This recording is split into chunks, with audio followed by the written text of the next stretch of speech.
வித்யா என்னமா நடந்துச்சு? எனக்கு வந்து பாத்தீங்கன்னா கல்யாணம் ஸ்டார்டிங்ல இருந்தே பிரச்சனை தான் மேடம்.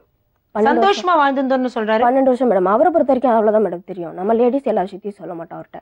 உங்களுக்கு வலி உலகத்தை பத்தி எதுவுமே தெரியாதுன்னு அவர் சொல்றாரு. அப்போ ரொம்ப சின்ன வயசு மேடம். என்ன வயசு? கல்யாணம் ஆகும்போது 17 வயசு தான் மேடம். 17 வயசு.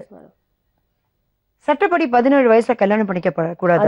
வேற மாதிரியான ஒரு பிரச்சனைனால நடந்த கல்யாணம் மேடம். 16 வயசுல லவ். முதல்ல அந்த பிரச்சனையே வந்திருக்க கூடாது மேடம். ஃபர்ஸ்ட் வந்து கல்யாணம் ஆனது கரெக்டான முறையில ஆகல.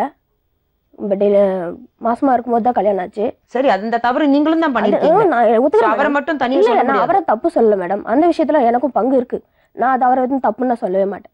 அப்படி இருந்து அதுக்கப்புறமேட்டுக்கு அவரோட வருமானங்கிறது இன்ன வரைக்குமே எவ்வளவு வருமானம் எவ்வளவு சம்பளம் வாங்குறாருங்கிறது என் கையில கொண்டு வந்து கொடுத்ததே கிடையாது மேடம். ஏன் வேலைக்கு போக மாட்டாரு? நான் வேலைக்கு போயிட்டு இருந்தேன், அவர் போக மாட்டேங்கிறாரு. நீங்க வேலைக்கு போகலன்னு சொன்னாரு. கல்யாணம் ஆன உடனே அந்த மாசம் சேலரி நான் அவர் கையில தான் கொடுத்தேன். காசு கொடுத்துட்டு இருந்திருக்கும் போது தனியா வீடு பார்த்து வச்சாங்க. அந்த வீட்டுக்கு சரியா வாடகை கட்டல, அட்வான்ஸ் கொடுக்கல, எல்லாமே அம்மா தான் பார்த்தாங்க. கொடுத்து செய்யும் போதும் சரியான வாடகை கட்ட முடியல அப்படிங்கிறதுனால திரும்ப அம்மா வீட்டுக்கு வந்துட்டோம். அம்மாவோட வீடு ரொம்ப சின்னதா, அம்மா வீட்லயே வந்து இருக்க ஆரம்பிச்சோம். என்னோட டெலிவரிக்கு கூட இவருக்கு செலவு எதுவுமே கிடையாது. நான் வேலைக்கு போயிட்டு இருந்ததுனால இஎஸ்ஐ பிஎஃப் பிடிச்சதுனால இஎஸ்ஐலே நான் பார்த்துக்கிட்டேன். ஆனால் அப்புறம் இவருக்கு வருமானமே வரலங்கும் போது அம்மாவுக்கு கோவம் வர ஆரம்பிச்சிச்சு. காசே கொடுக்காம ஃபேமிலி எப்படி ரன் பண்ண முடியும்? சண்டை போட்டு ஃபர்ஸ்ட் டைம் அப்போ தான் குழந்தை பிறந்துட்டு 3 மாதம் கழிச்சுட்டு வேலைக்கு போகிற ஸ்டேஜ் இருக்கும்போது விநாசகத்தை தேவை வீடு பார்த்து கூட்டு போயிட்டாரு. அங்கே போயிட்டு வேலைக்கு போகிறேன்ட்டு போவார், ஆனால் வேலைக்கு போக மாட்டார் மேடம். மறுபடியும் அந்த வீட்லேயே வாடகை கட்ட முடியலன்னு அந்த ஹவுஸோட திட்ட ஆரம்பிச்சாங்க. திட்டாங்க இவங்க அம்மா வீட்டுக்கு நாங்கள் போனோம். இவங்க அம்மா வீட்டுக்கு போய் நாங்கள் இருக்கும்போது என்ன ஆயிடுச்சுன்னா அவங்க வீட்லேயும் பிரச்சனை. அவங்க அண்ணன் தம்பிக்குள்ள சின்ன விஷயம்னா கூட சண்டை வந்துடும். சண்டை வந்தால் வாய் பேச்செல்லாம் கிடையாது, அடிச்சுக்கிற அளவுக்கு சண்டை போட்டுக்குவாங்க வீட்டுக்குள்ளேயே. அதுக்கப்புறம் 2வது 1 வருஷத்துக்கு முன்னாடியே குழந்தை பிறந்து 1 வயசு கூட ஆகலை, அதுக்குள்ளே 2வது மாதம் ஆயிட்டேன்னு சொன்னோன்னே எங்கள் அம்மா திட்ட போகிறாங்க, வீட்டுக்கார சம்பாதிச்சு கொடுக்க மாட்டேங்கிறான், குழந்தை மட்டும் கொடுத்துட்டு இருக்கிறானே என்ன நீ இப்படி இருக்கிறேன்னு சொல்லி திட்ட போகிறாங்கன்னு சொல்லி 6 மாதம் குழந்தைய அபார்ஷன் பண்ணேன். காலையில் ஹாஸ்பிட்டலில் செங்கல்பட்டுக்கு ஒரு ஃபங்க்ஷன் போகிறதா வீட்டில் சொல்லிட்டு ஹாஸ்பிட்டலில் போய் அட்மிட் ஆகி அபார்ஷன் பண்ணிவிட்டு நைட்டே வீட்டுக்கு வரேன்.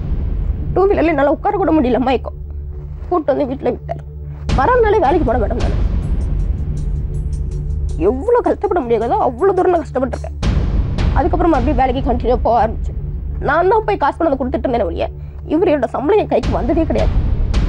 எதுக்காக நீங்க நாகப்பட்டினம் போனீங்க? நான் நாகப்பட்டினம் போனது வந்து என் பையனை அதான் சொல்கிறேன் மேடம். இவர் வந்து கடன் வாங்கிட்டாரு. எனக்கு ஒரு நாள் நைட்டு ஃபோன் பண்ணி வித்தியா என்னால் கடங்காரங்க தொல்லை தாங்க முடியல, நான் செத்துறேன், பிள்ளைங்களை பார்த்துக்கன்னு ஒரு ஃபோன் தான் மேடம் வந்துச்சு. அந்த ஃபோன் வரும்போது இவங்க அம்மா வீடு கீழே, நாங்கள் வந்து மாடி வீட்டில் 3rd ஃப்ளோரில் இருந்தோம். நான் கீழே வந்து இவங்க வீட்டில் சொன்னேன் இந்த மாதிரி ஃபோன் பண்ணி சொல்கிறாரு. அப்போ ரொம்ப சின்ன வயசுங்கனால எனக்கு ரொம்ப பயமாயிடுச்சு. நான் போயிட்டு சொன்னேன் இந்த மாதிரி சாக போகிறேன்னு சொல்கிறாரு அப்படின்னு சொல்லிட்டு அவங்க அண்ணன் கிட்ட மாமா இந்த மாதிரி சொல்கிறாரு மாமா அப்படி சொல்லினா அவங்க போய் கூட்டிகிட்டு வந்திருப்பாங்களாட்டி. ஆனால் நம்ம இவ்வளோ தூரம் கஷ்டப்பட்டு ஐயோ வீட்டுக்கார சாப்பிட்ற சார் கீழே போய் சொன்னேன் மேடம். கூட்டிகிட்டு வந்துட்டே நீ போய் அந்த பொண்ணை பாருடா அப்படின்னு ஒரு வார்த்தை அவங்க வீட்டில் சொல்ல மேடம்.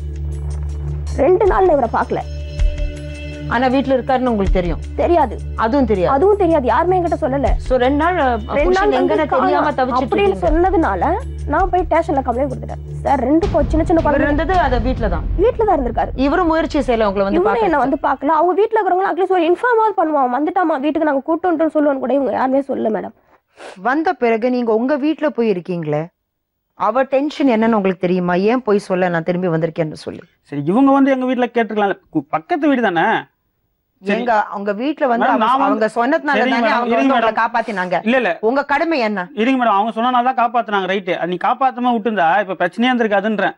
நிம்மதியா போயிருப்பேன் நானு. என் பசங்க எதுவும் நான் பார்க்காம இருந்திருப்பேன். என்ன சொல்லுங்க, கல்யாணம் பண்ணி 2 பசங்களை இதெல்லாம் முட்டாள்தானங்க. சாவத்தான் மேடம் உண்மையில வீரம். முட்டாள்தானம் நான் சொல்றேன். சூசைட் கமிட் பண்றது முட்டாள்தானம். நார்மலா சாவத்து எவ்வளவு தைரியம் வேணும் தெரியுமா மேடம்? அது 1 நிமிஷம் தாங்க. சூசைட்னு சொல்றது 1 நிமிஷத்துல நம்ம எடுக்கிற டிசிஷன் தான். வாழ்றதுக்கு தான் மேடம் கஷ்டம். வாழ்றதுதான் கஷ்டம். உங்க கூட வாழ்றது ரொம்ப கஷ்டம்.